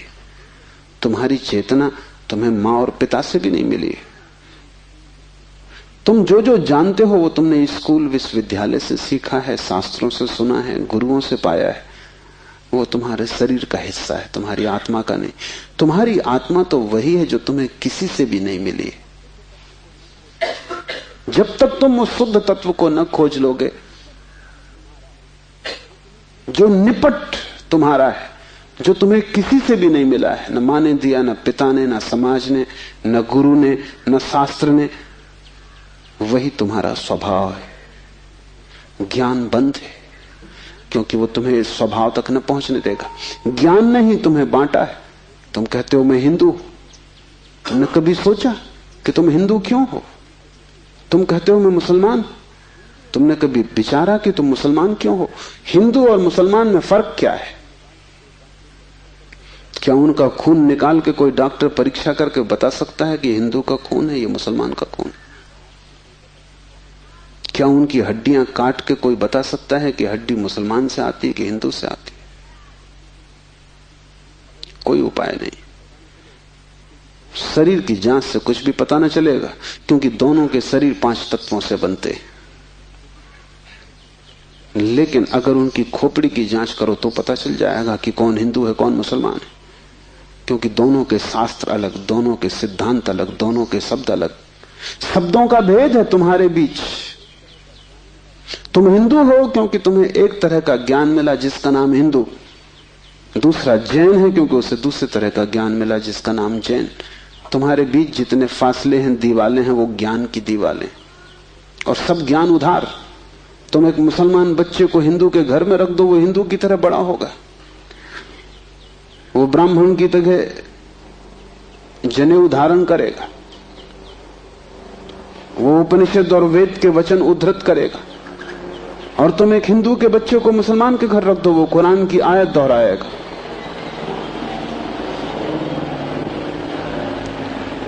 ज्ञान तुम्हें बांटता है, क्योंकि ज्ञान तुम्हारे चारों तरफ एक दीवार खींच देता है, और ज्ञान तुम्हें लड़ाता है, और ज्ञान तुम्हारे जीवन में वैमनस्य और शत्रुता पैदा करता है। थोड़ी देर को सोचो, अगर तुम्हें कुछ भी ना सिखाया जाए कि तुम हिंदू हो या मुसलमान या जैन या पारसी, तो तुम क्या करोगे? तुम बड़े होगे एक मनुष्य की भांति। तुम्हारे बीच कोई दीवार ना होगी। दुनिया में कोई 300 धर्म है, 300 कारागृह, और हर आदमी पैदा होते से एक कारागृह या दूसरे कारागृह में डाल दिया जाता है। और पंडित पुरोहित बड़ी चेष्टा करते हैं कि बच्चे पे जल्दी से जल्दी कब्जा हो जाए। उसको वो धर्म शिक्षा कहते हैं। उससे ज्यादा अधर्म और कुछ भी नहीं है। वो उसको धर्म शिक्षा कहते हैं। 7 साल के पहले बच्चे को पकड़ लें, क्योंकि 7 साल का बच्चा अगर बड़ा हो गया तो फिर पकड़ना रोज रोज मुश्किल होता जाएगा। और बच्चे को अगर थोड़ा भी बोध आ गया तो फिर वो सवाल उठाने लगेगा, और सवालों का जवाब पंडितों के पास बिल्कुल नहीं है। पंडित सिर्फ मूढ़ों को तृप्त कर पाते हैं। जितनी कम बुद्धि का आदमी हो, पंडित से उतनी जल्दी तृप्त हो जाता है। वो एक प्रश्न पूछता, उत्तर मिल जाता है। तुम जाते हो पंडित से, पूछते हो संसार को किसने बनाया? वो कहता भगवान ने। तुम प्रसन्न घर लौटाते हो बिना पूछे कि भगवान को किसने बनाया। अगर तुम दूसरा प्रश्न पूछते, पंडित नाराज हो जाता, क्योंकि उसका उसे भी पता नहीं, किताब में वो लिखा नहीं। और फिर झंझट की बात है, परमात्मा को किसने बनाया? फिर तुम पूछते ही चले जाओगे, वो कोई भी जवाब दे, तुम पूछोगे उसको किसने बनाया। अगर गौर से देखो तो तुम्हारे पहले सवाल का जवाब दिया नहीं गया है। पंडित ने तुम्हें सिर्फ संतुष्ट कर दिया क्योंकि तुम बहुत बुद्धिमान नहीं। और बच्चे अबोध, उनका अभी तर्क नहीं जगा, विचार नहीं जगा, अभी वो प्रश्न नहीं पूछ सकते। अभी तुम जो भी कचरा उनके दिमाग में डाल दो, वो उसे स्वीकार कर लेंगे। बच्चे सभी को स्वीकार कर लेते हैं, क्योंकि वो सोचते हैं जो भी दिया जा रहा है वो सभी ठीक है। बच्चा ज्यादा सवाल नहीं उठा सकता, सवाल उठाने के लिए थोड़ी प्रौढ़ता चाहिए। इसलिए सभी धर्म बच्चों की गर्दन पकड़ लेते हैं और फांसी लगा देते हैं। फांसी बड़ी सुंदर है। किसी के गले में बाइबल लटकी है, किसी के गले में समयसार लटका है, किसी के गले में कुरान लटकी है, किसी के गले में गीता लटकी। ये इतने प्रीतिकर बंधन है कि इनको छोड़ने की हिम्मत फिर जुटानी बहुत मुश्किल है। और जब भी तुम इन्हें छोड़ना चाहोगे, एक खतरा सामने आ जाएगा, क्योंकि इन्हें छोड़ा तो तुम अज्ञानी। क्योंकि जैसे तुम इनको छोड़ोगे, तुम पाओगे मैं तो कुछ जानता नहीं, बस ये किताब सारी संपदा है, इसको संभालो। अपने अज्ञान को छिपाने का यही तो एक उपाय है। लेकिन अज्ञान छिपने से अगर मिटता होता तो बड़ी आसान बात हो गई होती। अज्ञान छिपने से बढ़ता है, जैसे कोई अपने घाव को छिपा ले, उससे कुछ मिटेगा नहीं। घाव और भीतर भीतर बढ़ेगा, मवाद पूरे शरीर में फैल जाएगी। शिव कहते हैं ज्ञान बंद है।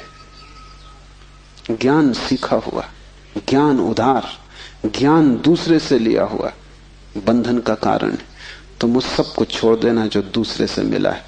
तुम उसकी तलाश करना जो तुम्हें किसी से भी नहीं मिला। तुम उसकी खोज में निकलना, उस चेहरे की खोज में जो तुम्हारा है। तुम्हारे भीतर छिपा हुआ एक झरना है चैतन्य का, जो तुम्हें किसी से भी नहीं मिला, जो तुम्हारा स्वभाव है, जो तुम्हारी निज संपदा है, निजत्व है, वही तुम्हारी आत्मा है। तीसरा सूत्र है योनि वर्ग और कला शरीर है। योनि से अर्थ है प्रकृति, इसलिए हम स्त्री को प्रकृति कहते हैं। स्त्री शरीर देती है, वो प्रकृति की प्रतीक है। और कला का अर्थ है कर्ता का भाव। एक ही कला है, वो कला है संसार में उतरने की कला। और वो है कर्ता का भाव। इन दो चीजों से मिलकर तुम्हारा शरीर निर्मित होता है। तुम्हारे कर्ता का भाव, तुम्हारा अहंकार और प्रकृति से मिला हुआ शरीर। अगर तुम्हारे भीतर कर्ता का भाव है तो तुम्हें योग्य शरीर प्रकृति देती चली जाएगी। इसी तरह तुम बार बार जन्मे हो। कभी तुम पशु थे, कभी पक्षी थे, कभी वृक्ष थे, कभी मनुष्य। तुमने जो चाहा है वो तुम्हें मिला है। तुमने जो आकांक्षा की है, तुमने जो कर्तृत्व की वासना की है, वही घट गया है। तुम्हारे कर्तृत्व की वासना घटना बन जाती है, विचार वस्तुएं बन जाते हैं। इसलिए बहुत सोच विचार के वासना करना, क्योंकि सभी वासनाएं पूरी हो जाती हैं देर अबेर। अगर तुम बहुत बार देखते हो आकाश में पक्षी को और सोचते हो कैसी स्वतंत्रता पक्षी को, खास हम पक्षी होते, देर न लगेगी, जल्दी तुम पक्षी हो जाओ। तुम अगर देखते हो एक कुत्ते को संभोग करते हुए और तुम सोचते हो कैसी स्वतंत्रता, कैसा सुख, जल्दी ही तुम कुत्ते हो जाओ। तुम जो भी वासना अपने भीतर संग्रहित करते हो वो बीज बन जाती। प्रकृति तो केवल शरीर देती है, कलाकार तो तुम ही हो, स्वयं को निर्माण करने वाले। अपने शरीर को तुमने ही बनाया है, ये कला का अर्थ है। कोई तुम्हें शरीर नहीं दे रहा है, तुम्हारी वासना ही निर्मित करती है। तुमने कभी ख्याल किया, रात तुम सोते हो तो आखिरी जो विचार होता है सोते समय, वही सुबह उठते वक्त पहला विचार होगा। रात भर तुम सोए रहे, वो बीज की तरह विचार भीतर पड़ा रहा, जो अंतिम था वो सुबह प्रथम होगा। तुम मरोगे इस शरीर से, आखिरी मरते क्षण में तुम्हारे सारे जीवन की वासना संग्रहित होकर बीज बन जाएगी। वही बीज नया गर्भ बन जाएगा। जहां से तुम मिटे वहीं से तुम फिर शुरू हो जाओगे। तुम जो भी हो ये तुम्हारा ही कृत्य है, किसी दूसरे को दोष मत देना।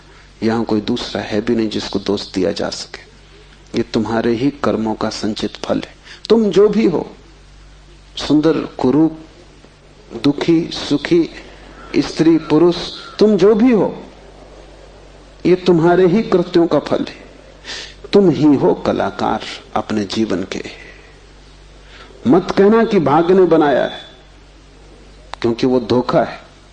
उस भांति तुम जिम्मेवारी किसी और पर टाल रहे हो। मत कहना कि परमात्मा ने भेजा है। तुम परमात्मा पर जिम्मेदारी मत डालना, क्योंकि ये तरकीब है खुद के दायित्व से बचने की। इस कारागृह में तुम अपने ही कारण हो। जो व्यक्ति इस बात को ठीक से समझ लेता है कि अपने ही कारण में यहां हूं, उसके जीवन में क्रांति शुरू हो जाती। शिव कह रहे हैं योनि वर्ग और कला शरीर है। प्रकृति तो सिर्फ योनि है, वो तो सिर्फ गर्भ है। तुम्हारा अहंकार उस योनि में बीज बनता है। तुम्हारे कर्तृत्व का भाव कि मैं ये करूं, मैं ये पाऊं, मैं ये हो जाऊं, उसमें बीज बनता है। और जहां भी तुम्हारे कर्तृत्व की कला और प्रकृति की योनि का मिलन होता है, शरीर निर्मित हो जाता है। इसलिए बुद्ध पुरुष कहते हैं सभी वासनाओं को छोड़ दो, तभी तुम मुक्त हो सकोगे। तुमने अगर स्वर्ग की वासना की तो तुम देवता हो जाओगे, लेकिन वो भी मुक्ति ना होगी, क्योंकि वासनाओं से कभी भी अशरीर की स्थिति पैदा नहीं होती। सभी वासनाओं से शरीर निर्मित होते हैं। जब तक तुम निर्वासना को उपलब्ध नहीं हो, जब तक तृष्णा तुमने पूरी ही नहीं छोड़ दी,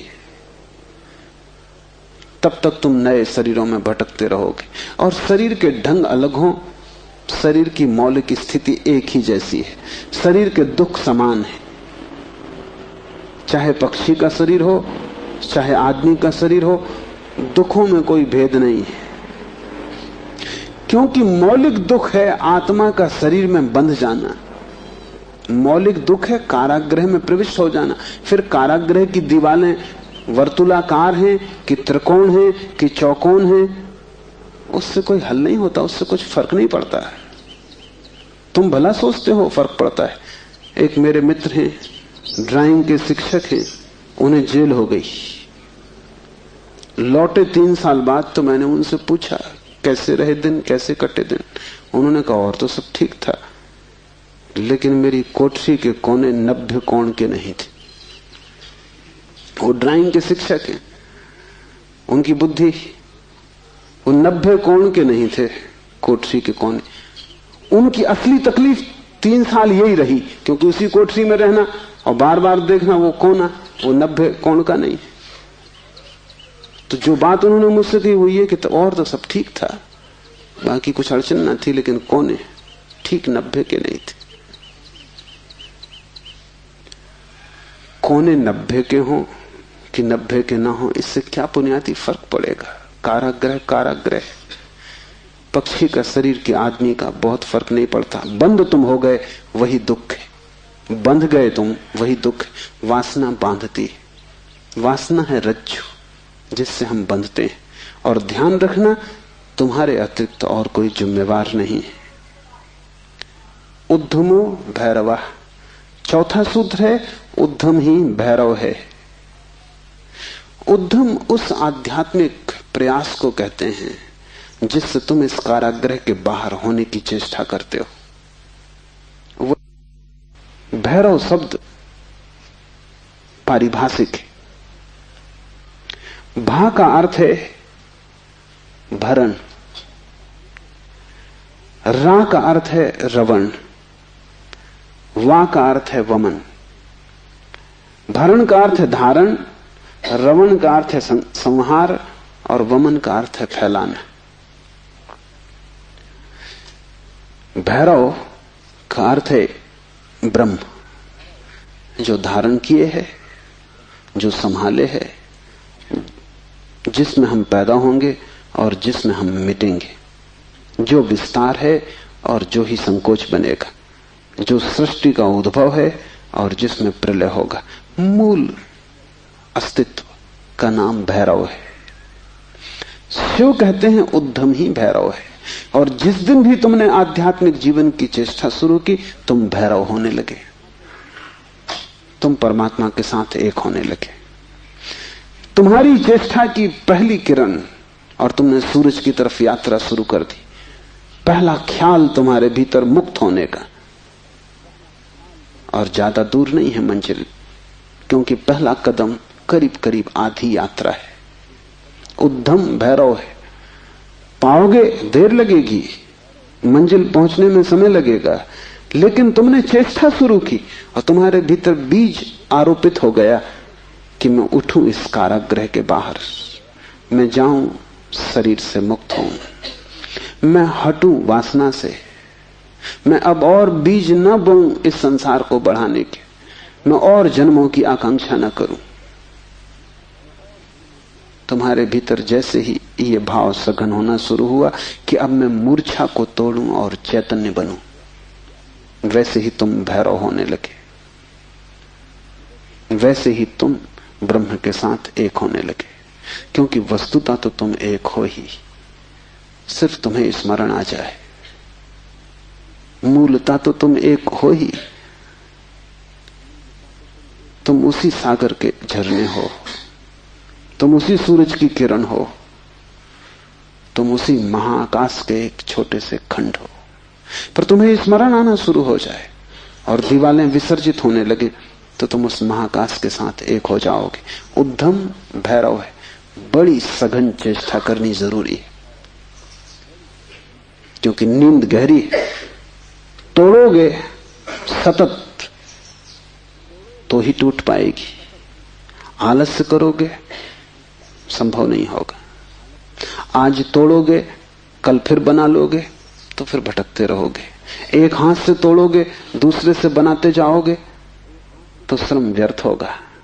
उद्यम का अर्थ है तुम्हारी पूरी चेष्टा संलग्न हो जाए। लोग मेरे पास आते हैं, वो कहते हैं हम करते हैं लेकिन कुछ हो नहीं रहा, और मैं उनकी शक्ल देखता हूं, वो करते हैं ही नहीं, या ऐसा मरे मरे करते हैं जैसे मक्खियां उड़ा रहे हैं। उनके करने में कोई प्राण नहीं है, इसलिए नहीं होता। लेकिन वो आते ऐसे हैं जैसे कि वो परमात्मा पे कोई बड़ी कृपा कर रहे हैं कि करते हैं और नहीं हो रहा, तो शिकायत लेके आए कि कहीं कुछ गड़बड़ हो रही, कहीं कोई अन्याय हो रहा है, कि दूसरों को हो रहा है, हमें नहीं हो रहा। इस जगत में अन्याय होता ही नहीं।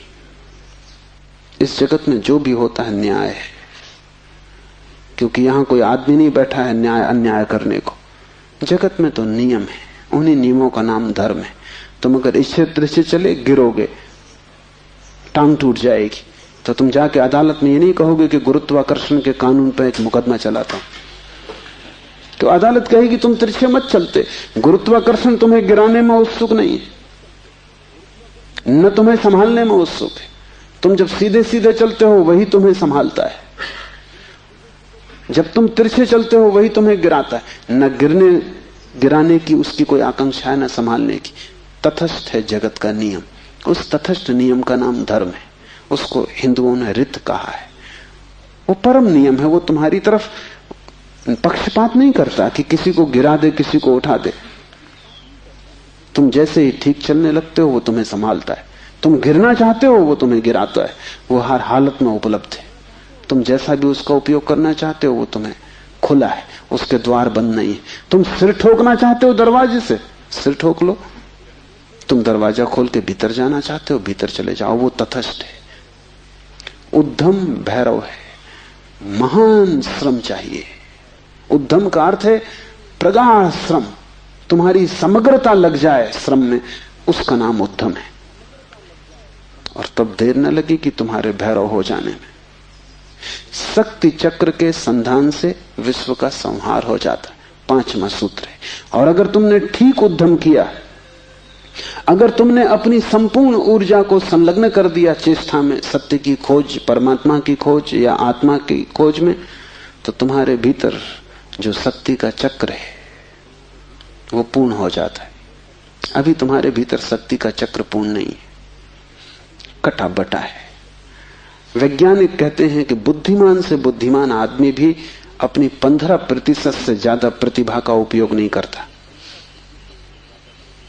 85% प्रतिभा ऐसे ही सड़ जाती। ये तो बुद्धिमान आदमी की बात है।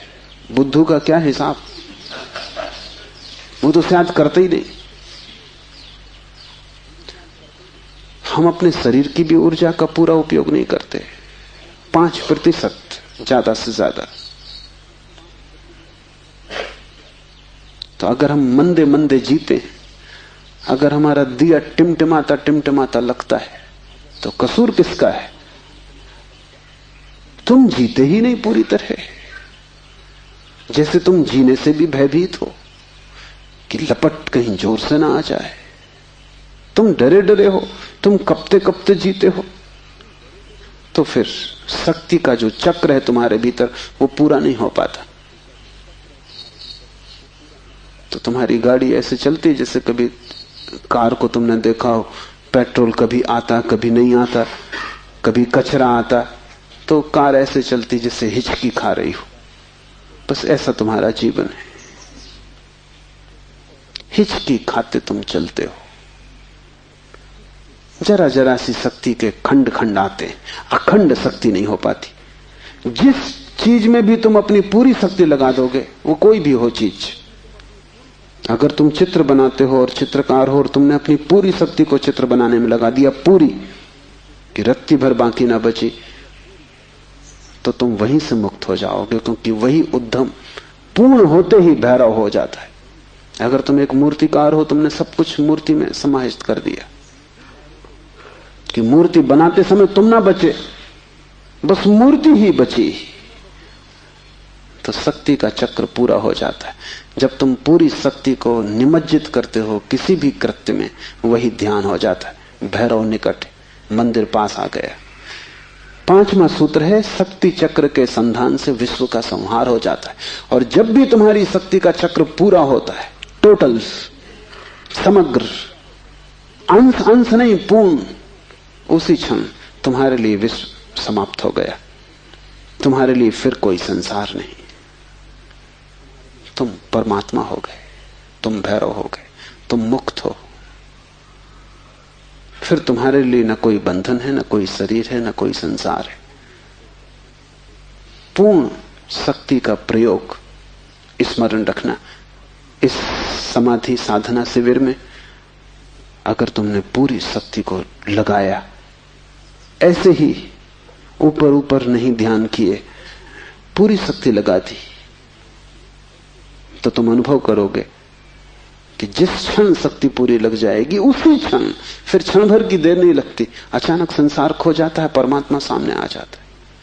तुम्हारी शक्ति का पूरा लग जाना ही तुम्हारे जीवन की क्रांति हो जाती, फिर संसार की तरफ पीठ, परमात्मा की तरफ मुंह हो जाता है। इसकी तुम्हें एक झलक भी मिल जाए तो फिर तुम वही ना हो सकोगे जो तुम पहले थे। उसकी एक झलक काफी, फिर तुम्हारा जीवन उसी यात्रा में संलग्न हो जाए। तो ध्यान रखना, यहां पूरा अपने को डुबाना तो ही कुछ हो सकेगा। अगर तुमने थोड़ा भी अपने को बचाया तो तुम्हारा श्रम व्यर्थ है। जब तक श्रम उद्यम ना बन जाए, पूर्ण टोटल एफर्ट ना बन जाए, तब तक भैरव की उपलब्धि नहीं। आज इतना ही।